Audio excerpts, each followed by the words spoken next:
It's about teaching, everyday teaching, and leading by example. And I don't know if there's a magic recipe, but it's teaching like you do with children. Teach them what's available, show them, think globally all the time.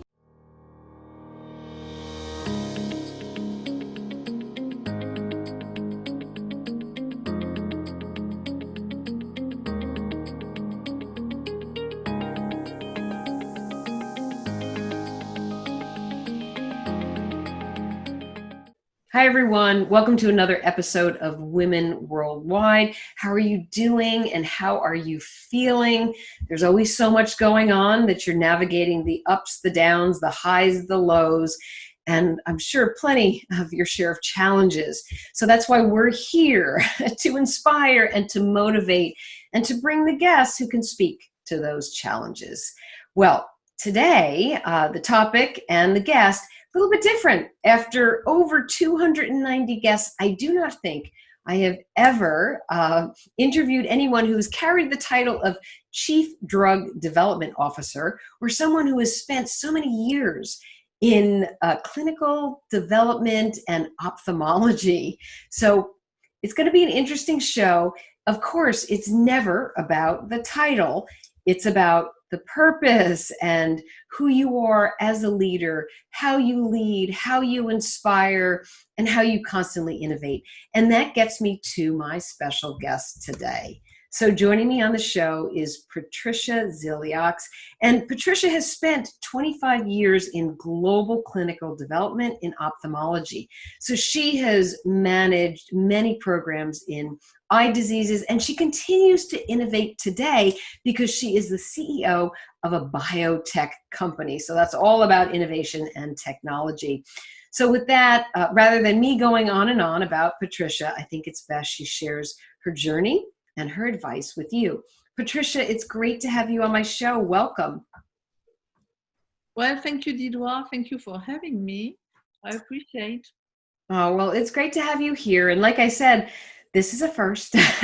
So I haven't quite interviewed somebody with such deep roots in ophthalmology, but maybe you could just share a little bit with us. How did you get to a place of knowing that you even wanted to be in R&D and clinical trial development and ophthalmology? So initially, I'm a PharmD, so I always wanted to be a pharmacist or a PharmD. And I always wanted to develop drug. And one day I discovered that the best way to do that is to join a pharmaceutical company and go in R&D. And that's how it started. That's awesome. And was that something, knowing that you wanted to go into, to be a pharmacist, to go into R&D, how did that feel as a woman in business, in that industry? So that's a good question. It's true that when you go in pharmaceutical industry, you can go in R&D or you can go in manufacture. And manufacture, I knew that was probably not a good idea for a woman. R&D was probably much more suited for women. And that's how I oriented myself very quickly in R&D. Excellent. And did you specifically have an interest in eye and eye health? So not really. That came as a coincidence. After my PharmD degree, when I started my PhD, there was a company, I'm from east of France, from Strasbourg in France. There was a company focusing on the eye research, and it just happened that I could do my PhD with them and focusing on the eye, and the rest is history. You really took that far, because now, so you have, or your new company is a biotech company. Is that also around eye disease, eye care? Absolutely. Today we are developing treatment for eye disease based on genes. So absolutely, it's all about the eye, especially about the retina.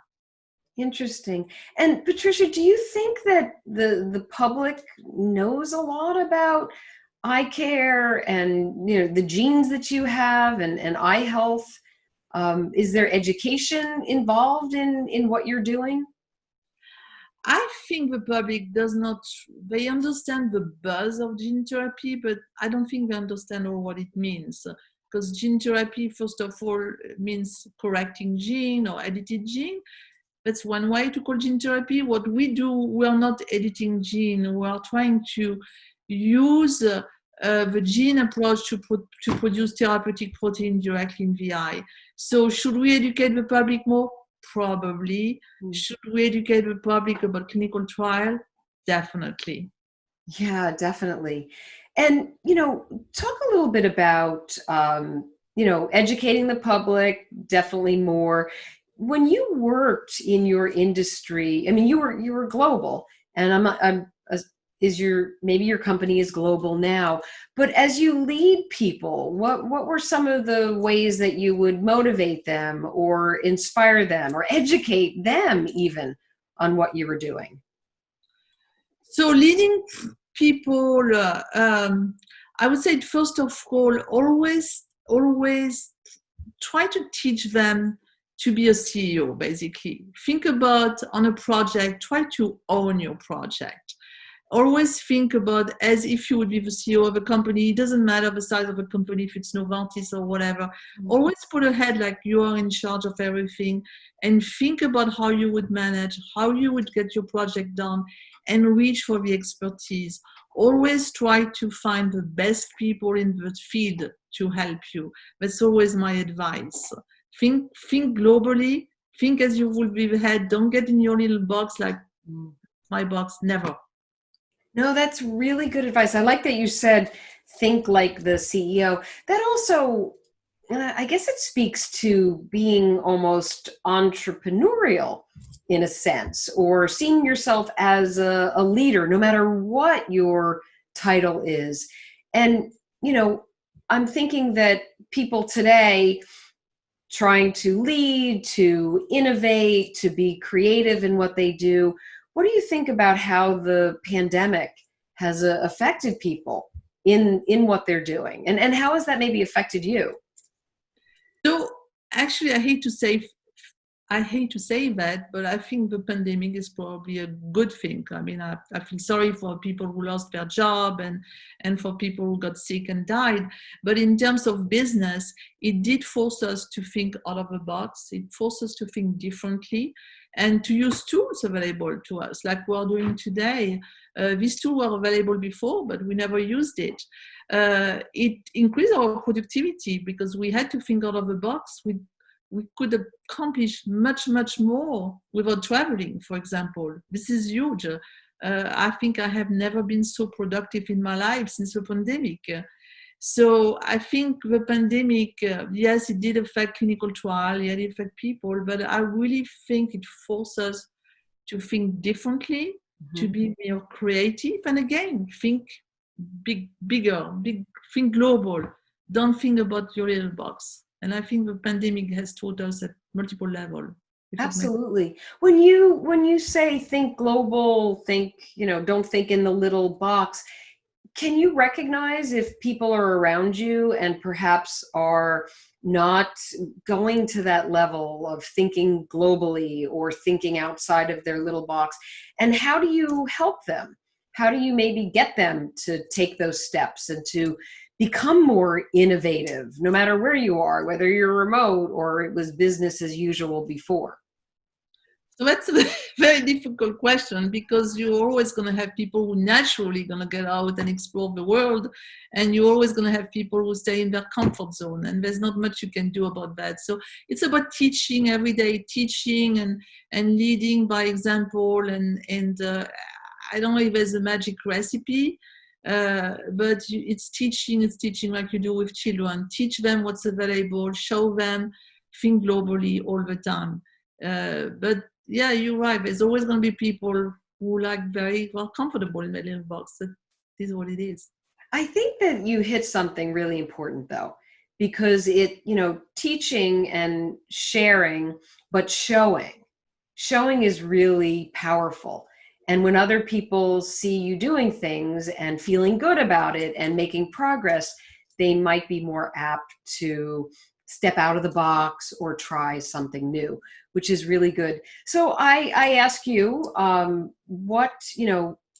we can always try to motivate others, but what motivates you? what motivates you to do what you're doing today, to lead your company and to be on this quest that you are? For me, what I want is be able to bring treatment, innovative treatment to patients and change their life. There is one disease I work on, which is called retinitis pigmentosa. These are kids who will get totally blind. And I always say, if I'm able to contribute to give them a treatment which give them more, avoid them to get totally blind by several years, I think I have done my job. That's really what I want. I want to be able, what motivates me every morning is be able to give vision back to patients or better quality of life because I give them better vision. That's what motivates me every day. Are these children, is this something that they're born with, where they actually have their eyesight and then it progressively gets worse where they become blind? So that disease that I'm mentioning, it's called retinitis pigmentosa. It's due to a gene mutation in the retina. These are patients or kids who are born with that disease, and slowly in their life, they become totally blind. In the dark, when I say blind, is blind. And some of them, they can get blind when they are 5, 6, 7 years old. Some it's later in life. It depends on what mutation. And some of them get deaf as well at the same time, deaf and blind.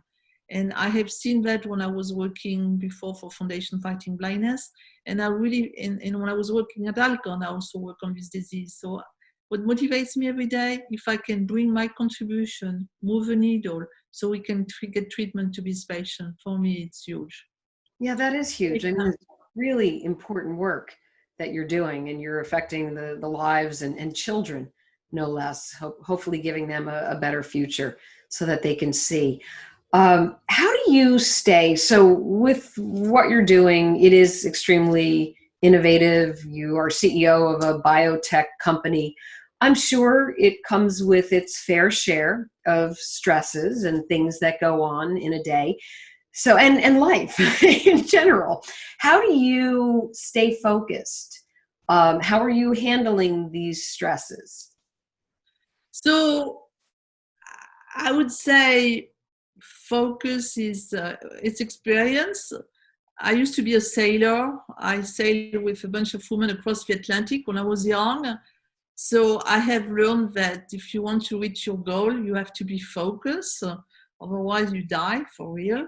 If you want, I think I have learned through the years. I had a supervisor, a boss in my life who also taught me that. It comes with experience, and focus is the key of the success, and prioritizing your problem too. Every day there's another problem, every single day. Where is it? How does it affect the big picture as well? So focus on your objective, prioritize your challenges. No, that's really good. I mean, I don't know how many people think when they hear the word focus, it's like focus as if your life depended on it. Because the example that you gave, it wasn't just about, you know, you're sailing across the Atlantic. That could be putting yourself in a situation where do the wrong thing and you risk your life as well as the people that you're with. So that, if we all looked at focus as if your life depended on it, I think that would seriously change the way we look at things. And the priorities, it's true. The problems that pop up every single day, we're not without our challenges, and especially now. And I think it is being able to navigate what really is affecting the bigger picture, not that problems are problems, but not letting everything get to you, right? So I'm sure you're saying, I don't know, there's an expression sometimes when it comes to working with people, for example, you'll pick and choose your battles because you can't certainly address or attack, or however you want to say it, every single thing. So do you see it that way? Absolutely. I mean, that's an American expression, pick your battles, but Right. you're absolutely right. And what I always say, I say, okay, there's a problem, but again, think about your big picture. What is that priority here? Where is it? Where is that problem that you think is going to affect your big picture? Focus on that first, and the details going to get solved automatically. Right. And I mean, when you're doing higher level work, I mean, here you are working to help children who possibly could be blind. That is a huge priority. Somehow, when you're on that level of purpose and passion and really making a difference, smaller things are going to come and go. And I don't know, I tend to think that what you put your focus on will play out. So if you're focusing on these little problems, you're actually just creating bigger issues for yourself. Probably it's one way to say it. Yeah. Yes. So what's interesting about you is the way that you are still innovative and using technology and clearly advanced in your field. So how do you stay in the know, up on what you need to understand as a professional for what you do? Where is your knowledge coming from? Who do you turn to? So I come back to something I said before is, first of all, always reach for the expertise where it is. Don't pretend that you know everything. Reach for the expertise for your career. You build a network and talk to them, communication. So of course there's reading, there's meeting, there's presentation. Right now there's a lot of podcasts and presentation on the web, but don't be afraid to be challenged. Go to see the people that you have the most respect for, whatever field you are in, and ask them to challenge you. And you learn a lot from being challenged. For example, right now I'm in the middle of fundraising. As a CEO, you have to fundraise all the time. Right. It's painful. You have to go and be challenged by all these investors. A lot of young kids who come from university, very, very smart. They challenge you on everything. Okay, I hate it. But each time I listen and I hear something, and that's how you learn. You learn, you know, you discover. If that kid is asking you a question specifically on that topic and you don't know the answer, there's a reason. It was not a stupid question. There's never a stupid question. So I would say, don't be afraid of being challenged and reach for the best people in your field of expertise. That's great. And I also like that you said, ask to be challenged, because then you're up for the challenge and you clearly you want to learn, because we don't know everything, no matter how far you get in your career. I am constantly amazed at, I'll talk to people, and now of course a lot is through social networking and LinkedIn and video and whatnot, but I'm always learning something new. And I'm also, even the mentoring that I do, I find there's reverse mentoring from younger professionals and students that I talk to. So do you see that too, where the connections, if you're mentoring, that it's actually a reverse opportunity as well? Absolutely. I mean, I have a son who is 25, so I'm challenged every day. But I learn from him. And as I said, you know, in that fundraising right now, where you have a lot of young professionals who are very eager to learn, I learn from them each time. It's tough sometimes to accept it, but you learn. Exactly. So talk a little bit about the fundraising. Is that a really tough process? Is that a process you go through once, you learn from it, it's easier the next time? I hear so much about women and fundraising. I hear horror stories actually. So how is it working out for you? So it's definitely not what I expected. It's not what my PhD and my PharmD prepared me for. It's tough because you have to knock on many, many, many doors. You have to pitch your story every day, and you get a lot of questions, and you get a lot of rejection. Right. But you don't know why. You don't know why. You don't know if you're rejected because they don't like your technology, because the timing is not good. My ex-boss always tells me, he said, Patricia, you have to kiss a lot of frogs before you find the prince. And it's exactly that. My mother told me that years ago. She was talking about marriage. As a woman, it's true, it's a different world. I always make a joke when I go to this investment meeting before the COVID-19. I would go to the restroom. There was never a line for women. I can guarantee you that, because there's no women there. Exactly. Because I was there saying that I was saying that as a joke. I don't think it's more difficult as a woman, honestly. It's surprising that it's only a male-dominated field to fundraise and meet investors. So I wish I would see more female, but I don't think it's more difficult. Honestly, I don't think that's what's more difficult. I think I'm so glad you said that. So for all of you Women Worldwide listeners out there, maybe it's not as difficult as you might think, and it's a challenge, and you want to be challenged that way. So that's really good, Patricia. So I can hardly believe we're at that point where you gave so much advice already, but maybe you can just give us some parting advice about, purpose and innovation and how to really lead in your career. I would say have confidence in yourself. And that's probably that was applicable for me, the most difficult part. Being a woman, being French, living in the United States, in a world of a lot of innovation and a lot of challenges, self-confidence. I would say have confidence in yourself. You know what you're doing. Follow your intuition and reach for the best people to help you. Don't be shy to reach for the best people. And one thing I discover, and it's especially true in the United States, people want to help you. It's amazing. Anybody you reach for, they all want to help you. It's in the human DNA to help.